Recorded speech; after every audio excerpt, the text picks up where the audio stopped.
All right, we came from this top page to the index G, Genesis chapter 1. We looked at 6 through 8. We want to look for the metallic crystalline. The metallic crystalline hydrogen water vapor is ruled out. Firmament expanse described as a metallic crystalline hydrogen expanse. Water vapor canopy is ruled out. The reason why water vapor canopy would block the sun, but the metallic crystalline hydrogen 11 miles up is so super frozen and crystalline in structure with the hydrogen taking the properties of metal that it's translucent to the sun's light coming through, and it filters out the ultraviolet damaging rays. So the Hebrew word for firmament expanse is rakia, which means to press or pound together into thin metal sheets.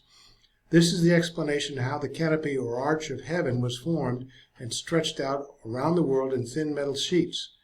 One of the elements in water, hydrogen, binds together in crystalline lattice at that cold temperature. Under such pressurized transformation, the hydrogen in water takes on the characteristics as described in the biblical account of creation. Flattened metal expanse. It is obvious from the biblical context that this firmament expanse included two composite layers of water, adjacent on each side with a firmament expanse in the middle. Some biblical exegetes suggest that perhaps this firmament, this expanse, referred to the expanse of land, and that the water on the surface of the earth was in one composite form. They also maintain that we had a bubble of water approximately 11 miles above the earth as a second layer. However, the clear scriptural mandate is that this entire firmament expanse was encased by layers of water on both sides as a composite part of the firmament. Later, the scripture describes the seas and the oceans on the surface of the earth. So that was different. So God's word describes the firmament as a flattened, extended, stretched surface which has water above it and below it. And this firmament expanse is to be called the heavens. Dr. Baugh describes this canopy as one which is 11 miles above the earth and is a composite, a sandwich of solid crystalline water plus metallic hydrogen plus a layer on top of solid crystalline water. This composite provides the earth with tremendous benefits. We can therefore envision a model of the firmament expanse approximately 11 miles above the surface of the earth. We believe the firmament was approximately 11 miles because there exists a heat sink at that elevation. It is between minus 130 and minus 180 degrees Fahrenheit at that elevation. Nearer to the earth, it is warmer, and further from the earth, it is warmer for at least some space. But in the middle, super cold.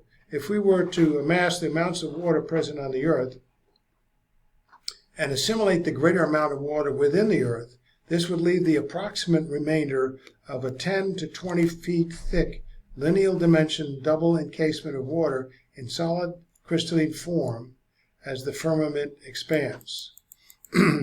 Here we have a firmament, not just the water and cloud or vaporous form, but in solid form. A canopy of water vapor would not satisfy a complete and needed explanation. Water vapor collapses into vortices and eddies and spiral circles of energy. But with a world energized by a firmament of compressed hydrogen held in place by a layer of crystalline water on top and bottom, that would keep the temperature at a consistent level, and the necessary requirements would be the result. Be totally biblical.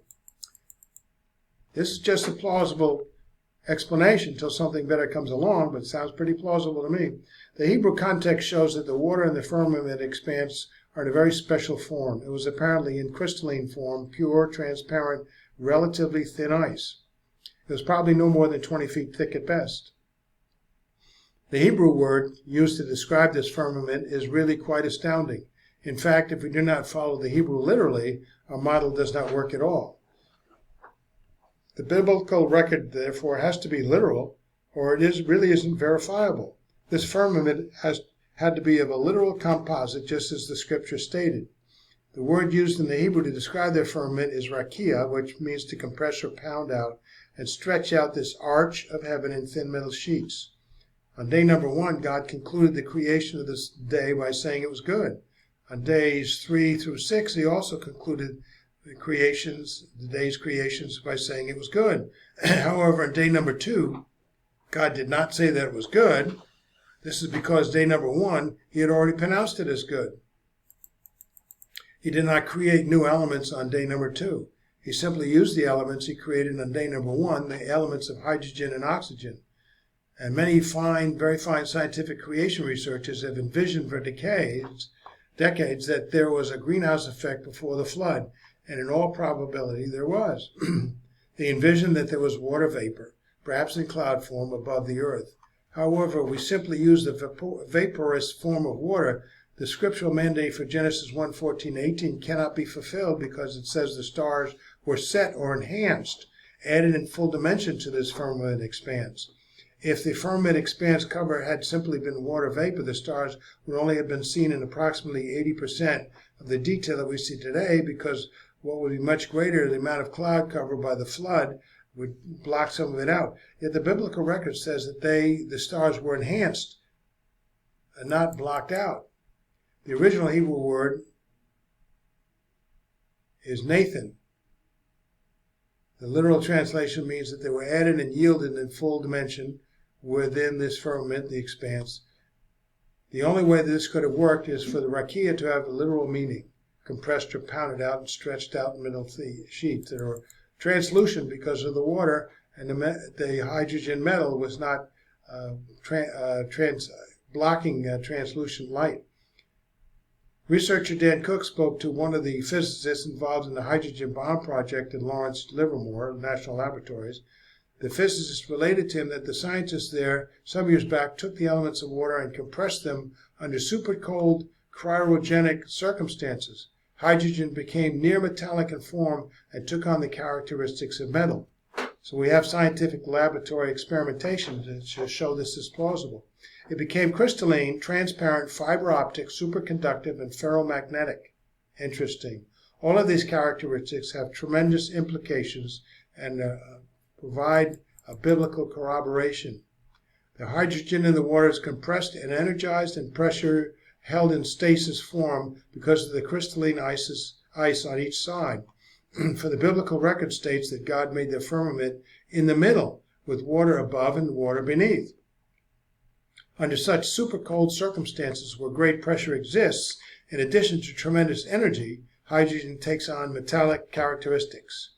Envision the earth before the flood, with a firmament expanse consisting of compressed, energized hydrogen taking on near metallic characteristics, in the middle of a solid water formation suspended above 11 miles above the earth. This configuration would have done some wonderful things. On day number 4, when the sun was created, the energy of the sun upon this hydrogen would have caused a gentle pink glow, viewed from below and above. At high noon, there would have been a light plank coloration in the sky, and at sunrise and sunset, there would have been a vivid pink coloration. And at midnight, there would have been a magenta pink sky. In other words, the sky before the flood was never totally dark. So, verses 6 to 8, Henry Morris says, the concept of an antediluvian water canopy over the earth has appeared in many writings before, both ancient and modern. A number of writers have visualized it as a system of rings like those of the planet Saturn, composed possibly of ice particles orbiting the earth. Others have described it as an orbiting shelf of ice or liquid water. Some have thought of it merely as a dense banks of clouds surrounding the earth, possibly analogous to the cloud cover around the planet Venus. Pardon my difficulty in pronunciation. God then gathers, in point 16, gathers the terrestrial waters to one place, creating a single massive terrestrial landmass. So now we're back down on the surface of the earth. And we're going to go into Genesis 1, 9 to 10. We'll do that next time.